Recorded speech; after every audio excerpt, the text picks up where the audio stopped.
This episode is brought to you by Hasa. Liquid is clearly better. Liquid chlorine is the highest purity, works immediately, has no added cyanuric acid or calcium, and it will leave your pool safe, clean, and clear. And by the bottom feeder professional grade battery powered vacuum system. It sucks to clean pools, so cleaning pools sucks less. Get $100 off with code DVB100. This episode is brought to you by Skimmer, the #1 pool service software in North America.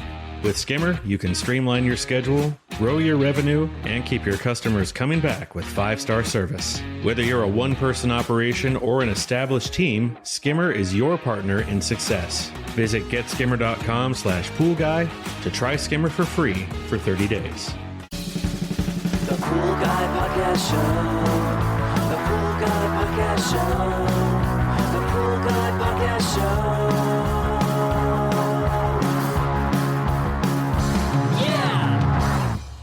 Hi, welcome to the Pool Guy Podcast Show. In this episode, I'll be joined by Scott Hamilton of United Chemical. We're going to talk about the EPA and the sodium bromide relabeling of the products, and he'll get into this in more detail on the podcast. And this is a 2-part series where the conversation is broken up into 2 episodes, so definitely want to listen to the first part and the second part to get the full picture here of the EPA and sodium bromide. Are you a pool service pro looking to take your business to the next level? Join the Pool Guy Coaching Program. Get expert advice, business tips, exclusive content, and get direct support. From me, I'm a 35-year veteran in the industry. Whether you're starting out or scaling up, I've got the tools to help you succeed. Learn more at swimmingpoollearning.com. So I'm joined today by Scott Hamilton of United Chemical. How you doing, Scott? I'm doing okay. How are you doing? Good. I'm doing good. And I always want to call it United Chemical, so you have more than one chemical, right? We do, but technically the name is United Chemical. It can get a little confusing. That's okay. And then if people aren't familiar with your products, it's the Yellow Treat and the No More Problem, and these contain sodium bromide. And today we're going to talk about this a little bit because the EPA has kind of shot down sodium bromide. I guess I can say it like that. Yeah, the EPA released an interim decision, which means kind of like a temporary decision until more data comes forward, which is kind of what we're going to be talking about today. And the decision was to remove outdoor pool use from the labeling of products. So now if you use a sodium bromide-based algaecide, you'll say on the back panel, not for use in outdoor pools. So that was the EPA's interim decision, and that's now on our products and any other sodium bromide-based algaecides. Okay, and this effectively made the suppliers not carry the product anymore, right? Is that pretty much correct? Some of them. So previously, most of your listeners probably found us either through Pool Corp and their subsidiaries or Leslie's. Leslie's was also carrying our stuff. Once the decision came out and it was then sent to all the manufacturers, we were one of the last to have to change our labeling. But Pool Corp said that they weren't going to carry sodium bromide-based products anymore. And I think Leslie's as well, though I don't know if they gave us any kind of official statement, but they no longer carry sodium bromide-based algaecides. Now, this, of course, is a mainstay in the old-timer pool guys, and even the new guys up to the decision by the EPA. It was one of those things where it was pretty bulletproof to use to treat algae in pools. I mean, I used to carry a 25-pound bucket in my truck in the old days and just reload my 2-pound container. And it's just one of those things where this product was used so widely in industry, and now we're left with a kind of a hole in the algae battle, I think, in terms of products. And so you have a summary. You sent out to all of your followers the actual report that you created on the sodium bromide and the EPA. And we can just start with some of the summary points that you have here. And I have some more questions from the report itself. So let's just start with the first bullet point that you had in the summary, which is that the rigorous worst case testing. And we intentionally pushed our chemistry to limit using 0 CYA, high pH, and heavy liquid chlorine to simulate the hard hardest outdoor conditions. So why don't you go over that one real quick? Yeah, so just to kind of explain what the EPA interim decision was about, we actually talked about this some time ago about the EPA's, I think, different studies from like 2005, or at least their internal discussions about potential bromate formation. And so the EPA, that was back in 2005, they've since revisited what they were looking at, and they asked the manufacturers to provide data. So they wanted data on bromate formation. There was a group of manufacturers, particularly Lonza and ICL, which is a raw chemical manufacturer, and Envirotech formed what's called the bromate work group, and they supplied a study to the EPA showing what they believed was data on how much bromate forms from sodium bromide theoretically in outdoor pool use.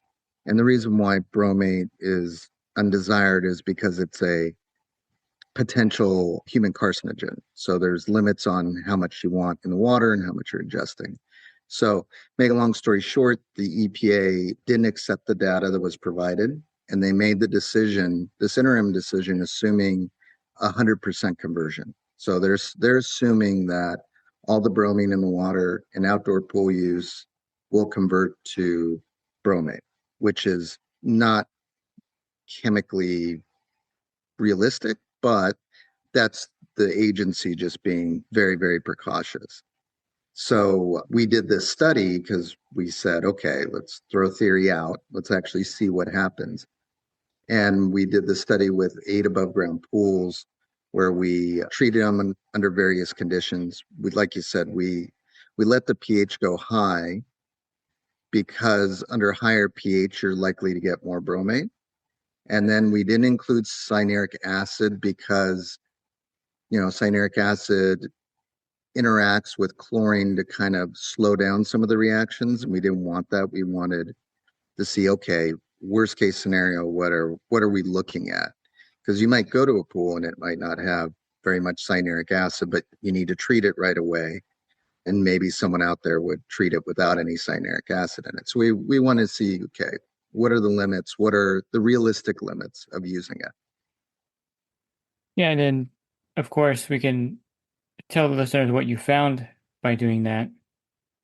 Yeah, so the kind of cliff notes on what we found was that if there's algae present at the time of use, virtually no bromate is formed. So the algae that's present, for lack of a better description, basically sucks all the chemical energy up to prevent the any conversion of bromate. So the path to forming bromate is, you have bromide turns to bromine, turns to hypobromous acid, hypobromite, and then it's believed the hypobromite forms bromite and then continues to get oxidized to bromate. And so, yeah, so when you have algae in the water, it doesn't let the reaction go that far.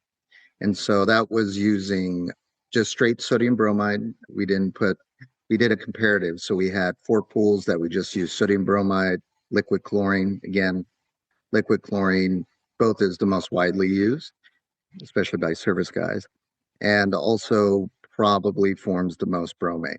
So what we found was that with algae, zero formation. Without algae in what would be very, very clean water, you're looking at maybe 25% on average, maybe 30% conversion, nowhere near 100 and definitely less than the 50% that was often cited or quoted as being the theoretical realistic amount.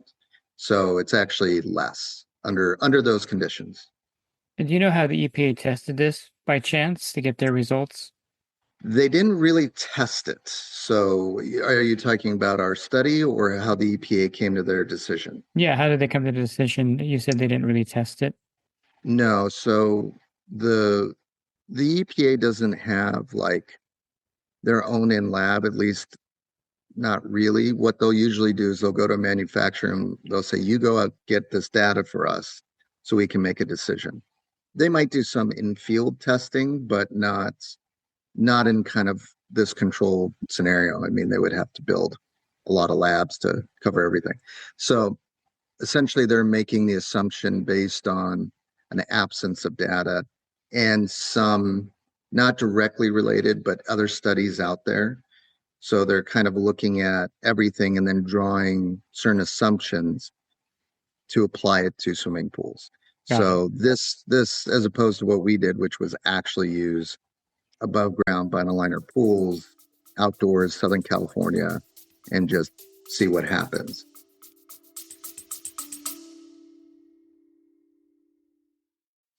And the Pool Guy podcast show has teamed up with EPA to bring you affordable, reliable liability insurance starting at just $64 a month.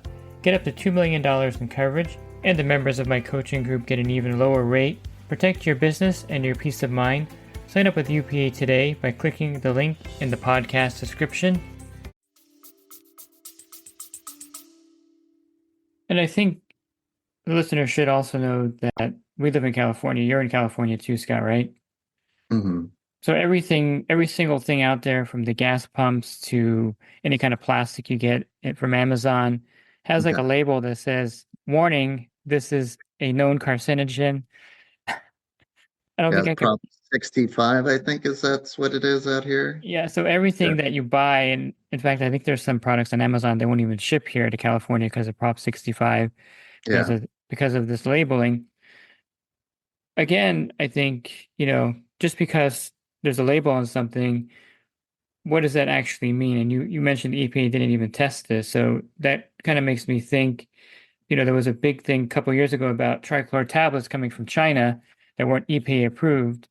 And trichlor tablets is basically the same ingredient as they have here in the United States. And For the most part, yeah. they stopped selling those because of that reason. And I'm not saying the EPA doesn't have clout, and they definitely do.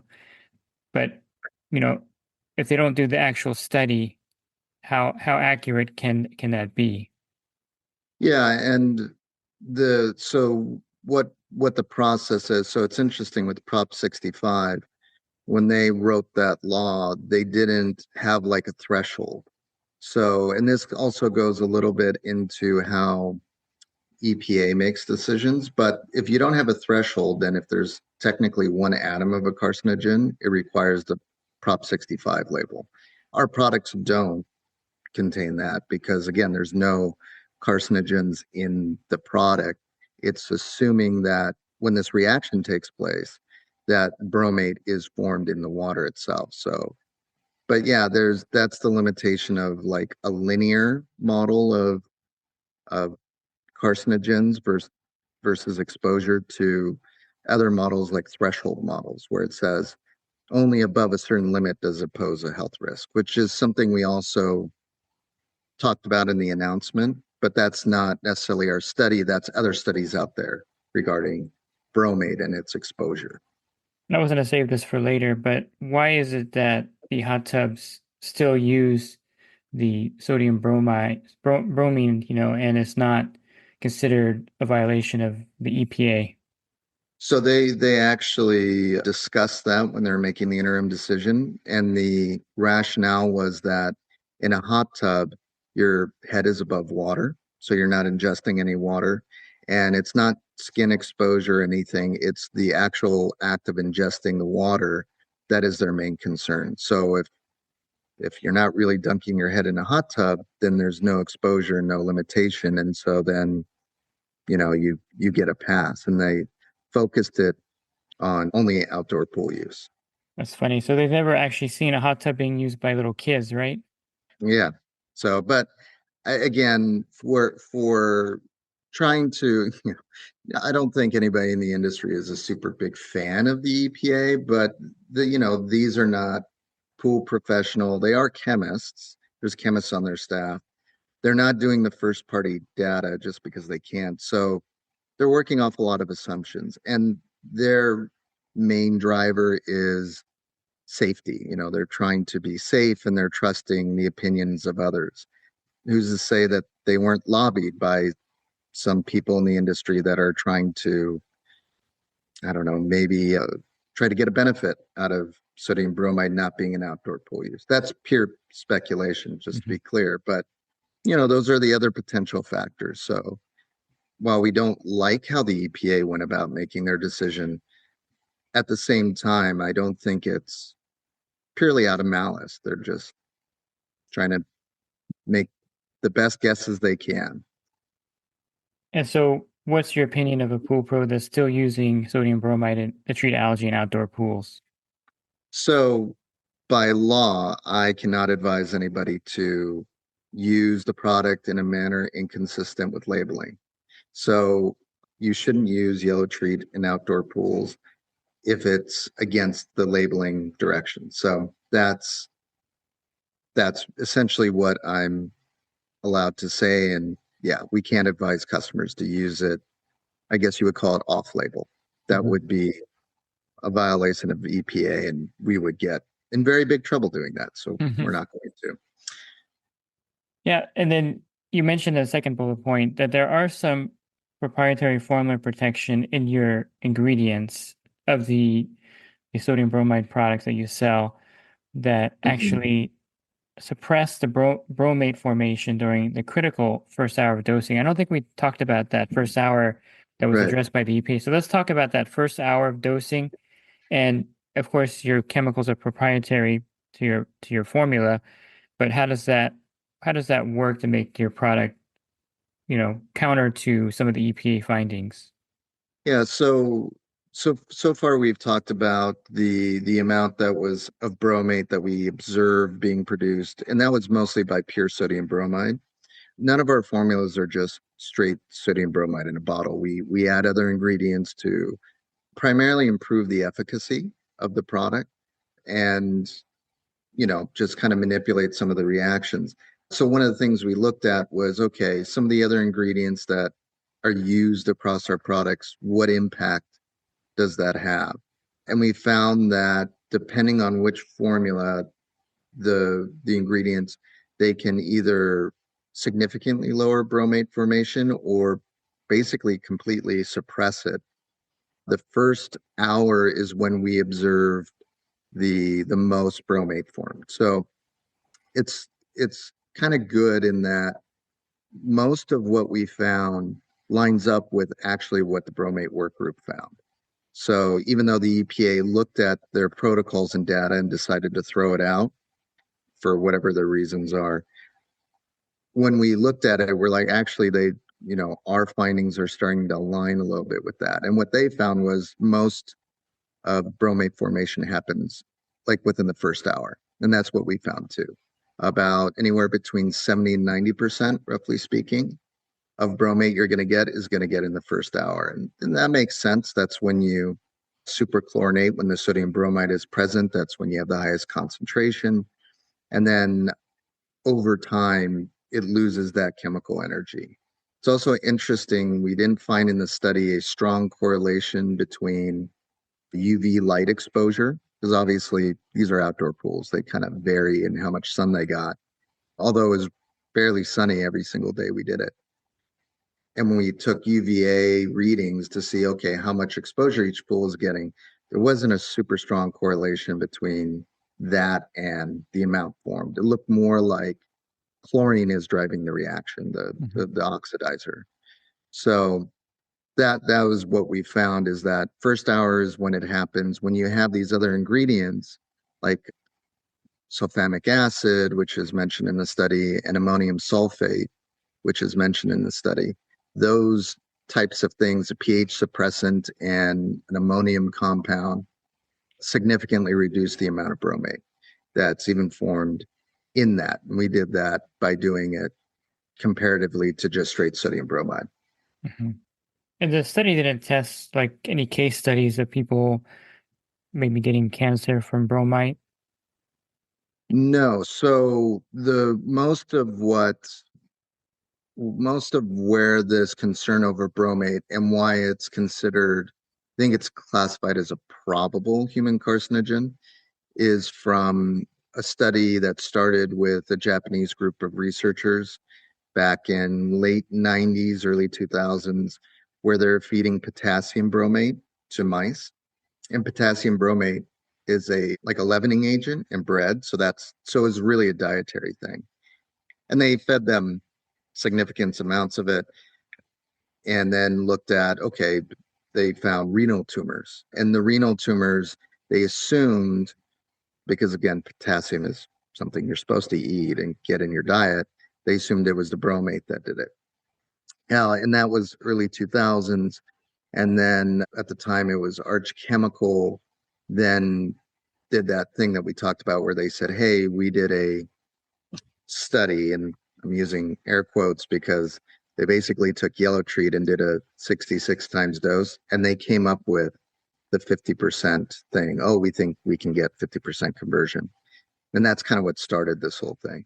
Since then, and this is something that we reference and what we're going to bring to the EPA, a lot of people in that space that studied it have now found that they think there's really a threshold, and that threshold is anything below 15 ppm of ingestion is probably not carcinogenic, just because there's not enough of it in your system and your body can essentially deal with it, both through stomach acid, which gets rid of bromate, and also through antioxidants in your body.